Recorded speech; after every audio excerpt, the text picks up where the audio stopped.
Coffee Props, and we are going to go live with Jonas down in Brazil, and he's going to share with us the history of Brazilian coffee and the fact that Brazil has been the largest producer of coffee for 150 years. We're going to talk about how that happened and how you doing, everybody? How are you, Ali Jabbar and Rastiago, Luis Garnica? Welcome to the Tuesday 9:30 with Jonas of Brazil. He's going to join us here soon. Bruhaha Espresso, glad you're here. I am broadcasting live from my car in Ohio. And Suave Coffee, how you doing? Triader Widhiantor Toro, glad you're here. So yeah, if you're just joining us while we're waiting for Jonas to join us, we are going to be talking about how Brazil has become, how they became the biggest coffee producer in the world and has held that title for 150 years. So let's see if Jonas is here. Hang on just 1 second.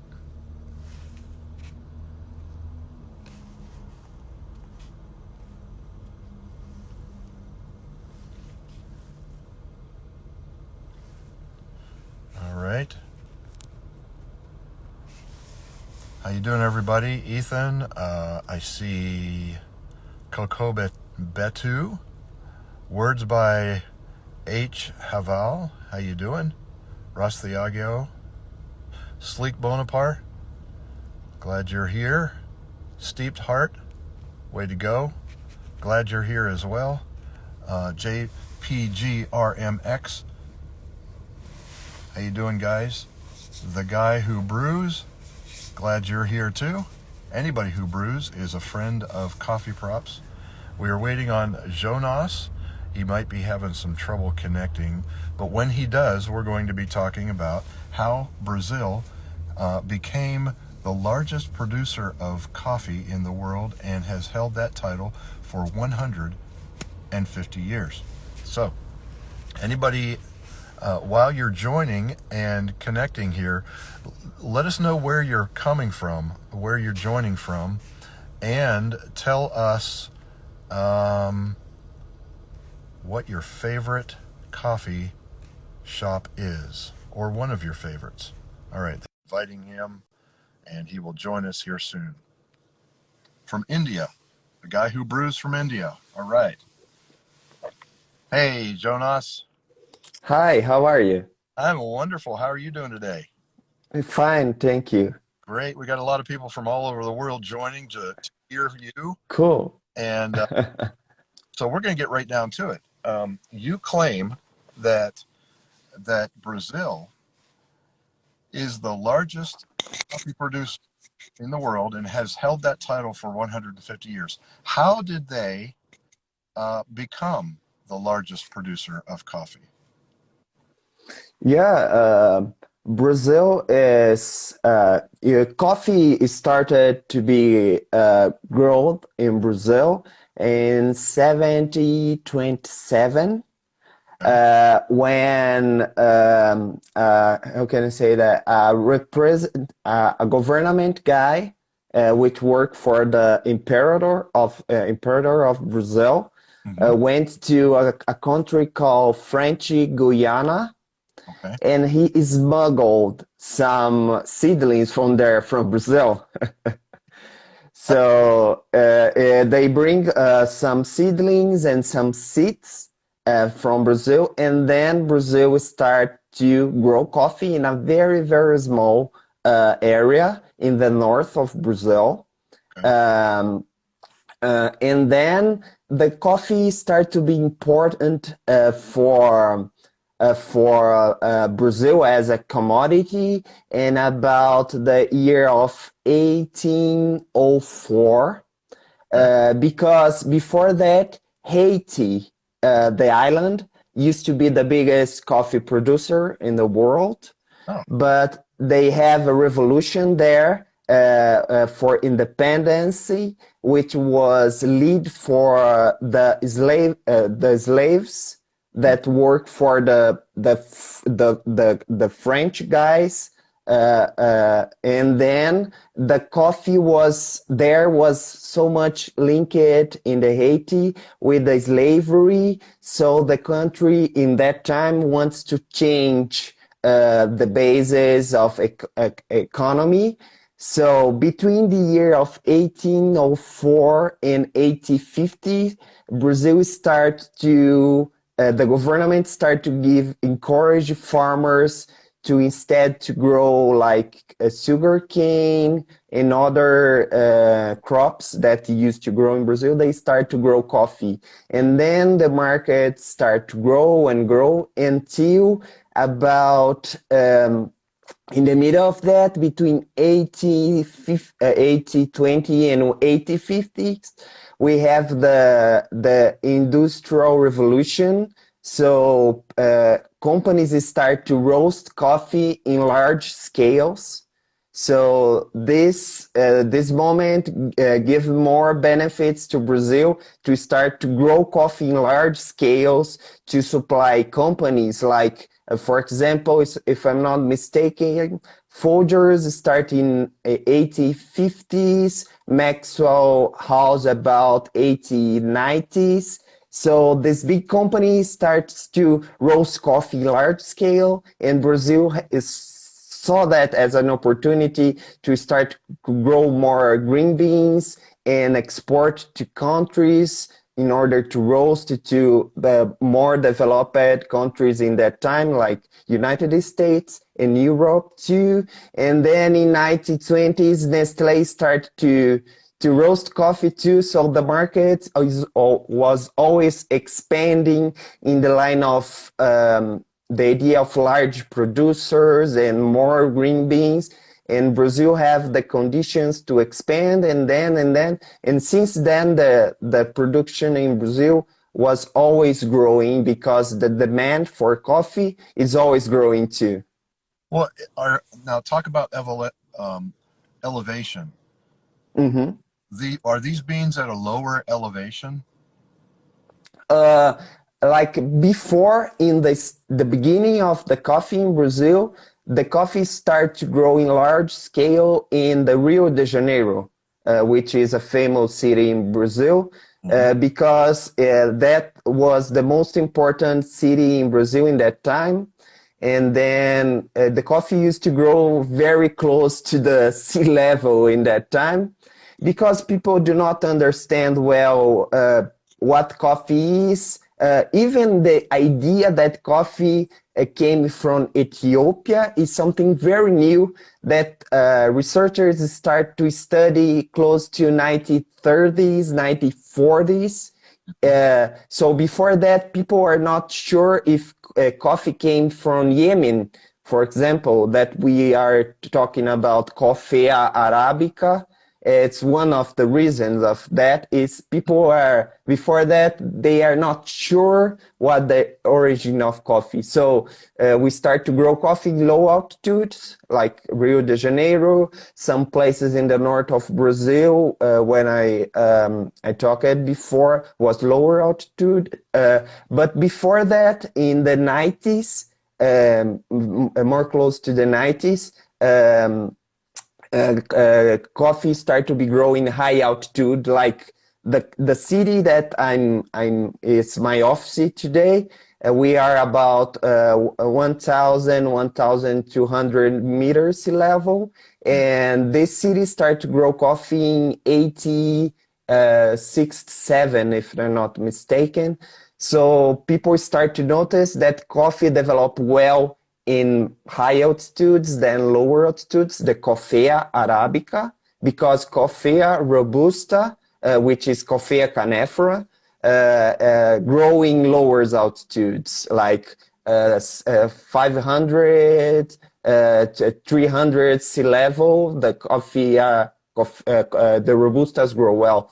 So people start to understand better And in the 1901, when the research start in Brazil, and researchers start to talk about varieties and climate conditions, and then we, in this century, we start to understand better how coffee behavior in each region.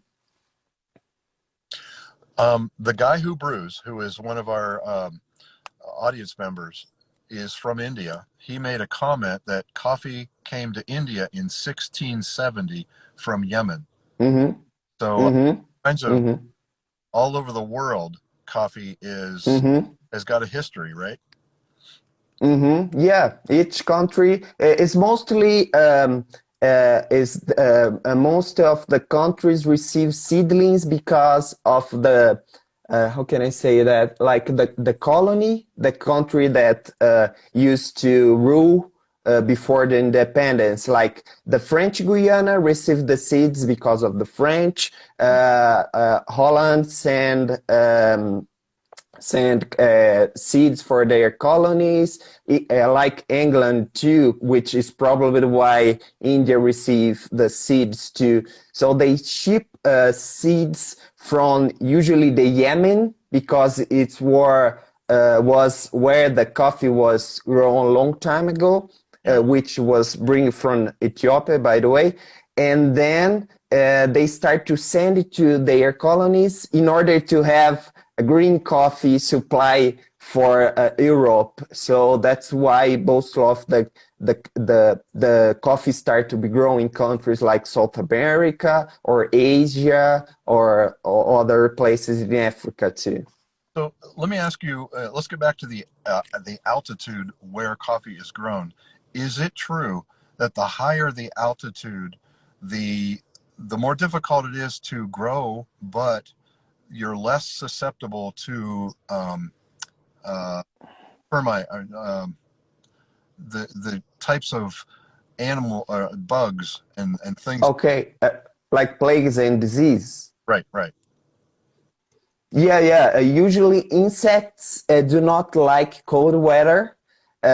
So usually in high altitudes, it's the plant receive less stress of like bugs and even some kinds of caterpillars that eat leaves, and and so the coffee could develop better without this pressure.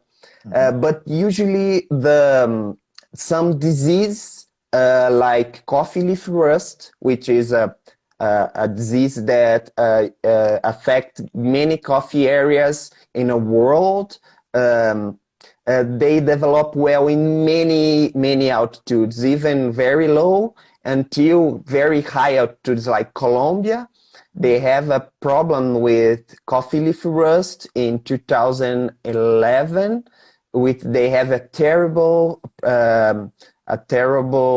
year with the coffee was very infected because of climate conditions, and they grow coffee in very high altitude. So diseases is a kind of complicated because they could many times be adapted faster than insects, for example. So like fungi, bacteria, and some kinds of virus, because plants have virus problem. For good, coffee do not have any kind of virus disease, but in orange, for example, virus is a very important problem for farmers that grow oranges and tangerines.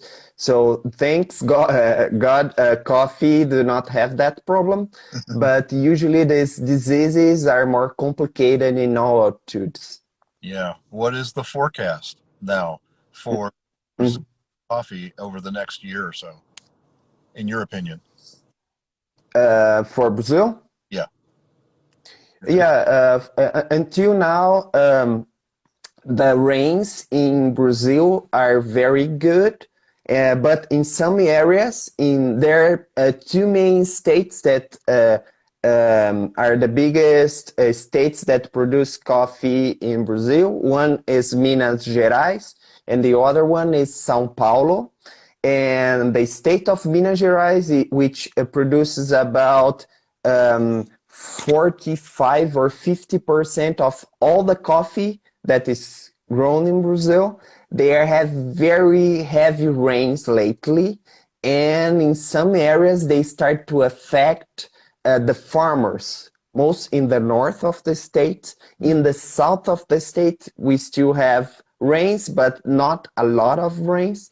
And some people start to be worried about if, like coffee, it's if we have plenty of rains, it's good. But if the soil stays wet for a long, long time, the coffee trees start to be drowned with the water, and the roots, because the roots need air, soil, and water to be alive. If we have so much water all the time, the roots start to spoil, like with fungi, and they start to die because the lack of oxygen. They need oxygen too. So in some areas, the coffee start to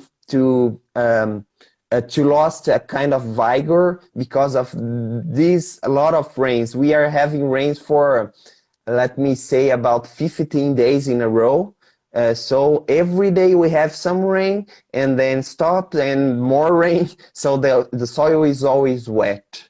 Okay, so we got to keep an eye on the rainfall in Mm-hmm. Brazil, and because that has an impact on the yield of the. Mm-hmm.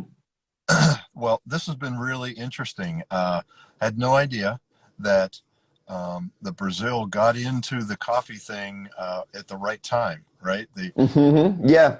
Folgers came along, and there's a lot of people who talk down about Folgers and Mm-hmm. that, but the way I see it is, if it weren't for Folgers, then we wouldn't have the Mm-hmm. wave and then the next wave and where we are today. So it's kind of our history, right? Mm-hmm. Yeah, for me, it's I think these companies, all the companies that start to make coffee something affordable for everyone, because before then the coffee was a very expensive. It's something for very rich people because it's not was not easy to in that time to roast and how can I say, turn the coffee into a popular thing. So Right. Brazil start to expand the production, and this company was important to roast. And in the beginning of coffee, when we do not understand things like specialty and high quality, which is something very new, they show the beverage to all the people to try it for a reasonable price. And then after the years, new things happens, and we have the specialty, and we still have the commercial, which play important role because for me, it's important that people have choice. If they want specialty, they buy specialty. But if you feel comfortable drinking your Folgers or your Nestle or any kind of coffee you like, coffee is something that you should do for your pleasure. So Right. have a choice and you pick it what you like. Right. Well, thank you so much for joining us today and sharing a little bit of the Brazilian history. I'm put a comment on here. It's a shout out to the very first person to connect with us today. Mm-hmm. It's OXALIO. So way to go. Way to join and be the first to join on this live. Hey, next month we will get back together and we will talk more about coffee from your perspective. You look so professional with the microscope behind you. You look so Yeah. official. It's for me to look more intelligent. Oh, so you get to go live. I get it. Well, Thank you so much, Scott. yes, have a great day, my friend. You too. Bye bye. See you next month. Okay, thanks everybody for joining. Thank you, everybody. Bye bye.